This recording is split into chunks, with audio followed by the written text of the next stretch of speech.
Live from Fargo and serving you on TV, online, and on the go. This is Valley News Live at 10. New at 10, a man is facing felony drug charges tonight after authorities found drugs in his home. 27-year-old Alexander Hart was arrested after a search warrant was served in the Allens Bay area. Leech Lake Tribal Police say they found over 270 grams of meth, marijuana, and pills, as well as drug paraphernalia and a sawed-off shotgun inside the home. Hart is also facing future charges through Beltrami County. As we watch this outbreak spread in other states and countries, we knew it was likely that we would see it here in Minnesota at some point. State and local governments have been working hard for about the past month to prepare, as many in the private sector have. I'm confident Minnesota is prepared for this. That's the message Minnesota's Democratic Governor Tim Walz is sending to the public after the first case of COVID-19 has been confirmed in the state.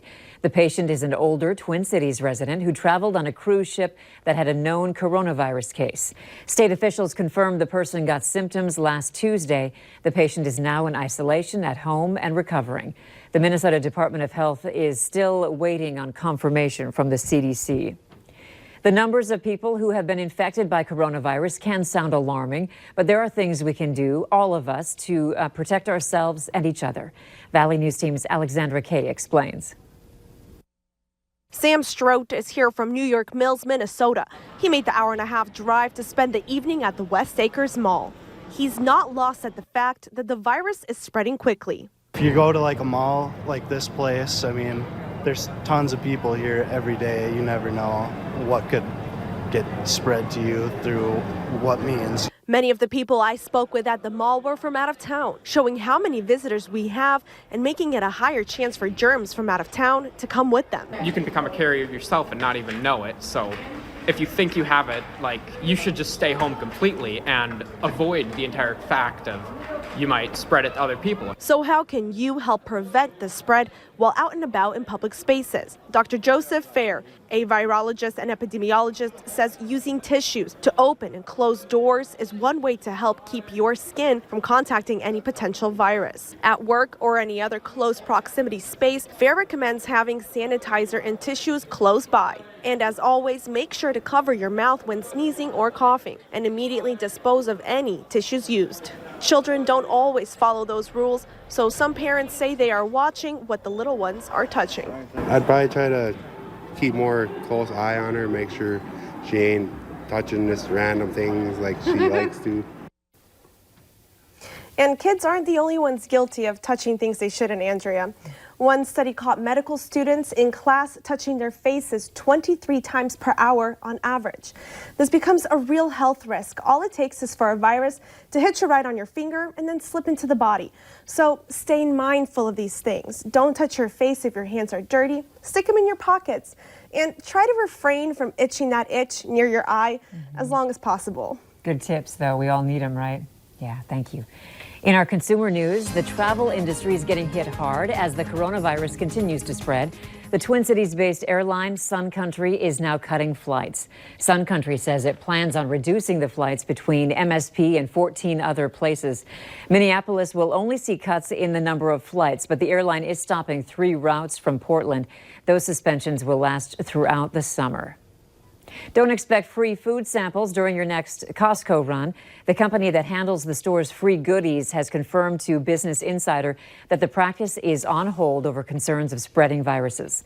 Snacking before buying is part of the chain's image, but viruses spread when infected bodily fluids get in the mouths or noses of healthy people.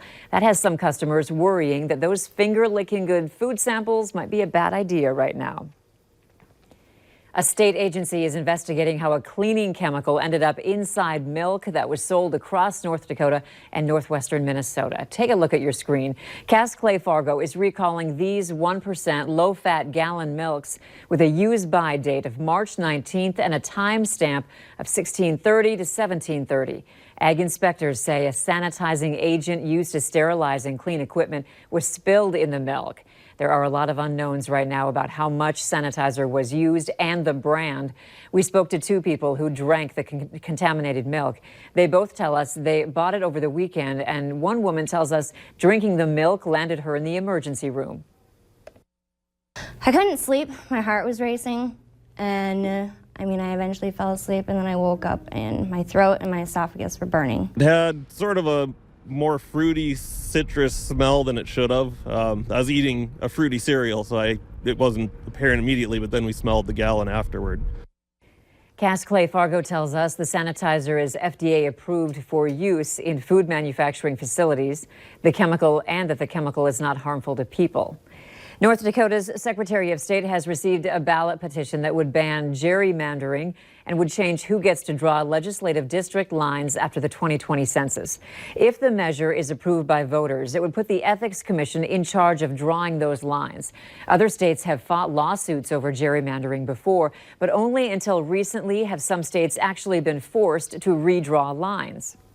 But I think we've done a great job of drawing the lines in the state of North Dakota and over the years and treated everybody equally, both parties. I don't really see a need for it. I think the last thing lawmakers should be doing is drawing the lines for their own districts. I think it's important to have an independent third party do that. Secretary of State Al Jaeger must approve the petition, which could be as early as next Friday.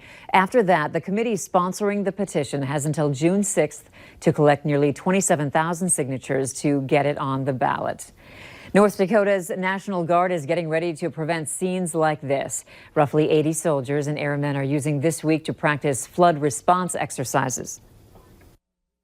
Our goal within the North Dakota National Guard is to be always ready, always there, and to be at our best when we have the worst days out in North Dakota. So we're here to make sure that we're trained, ready, and leaning forward in the event that something would happen across the state. And take a look at this. Ice fishermen have left their mark on Minnesota lakes this year, but not in a good way. Two men took to Facebook this morning after they say they picked up 4 full bags of trash on Gull Lake this week. They're pleading with anglers to clean up after themselves. Travis Tank and Jacob Stefani say they found bottles, cans, cigarette butts, and even human waste, but say there's still a lot left buried in the ice. It's a limited resource. And the fact that people aren't taking care of it, it's just mind-blowing. So if we all get in the mentality of just picking up your trash, it's so easy. The Minnesota DNR says it's difficult to actually catch those who litter, but say if you are caught, you could be facing fines up to $200.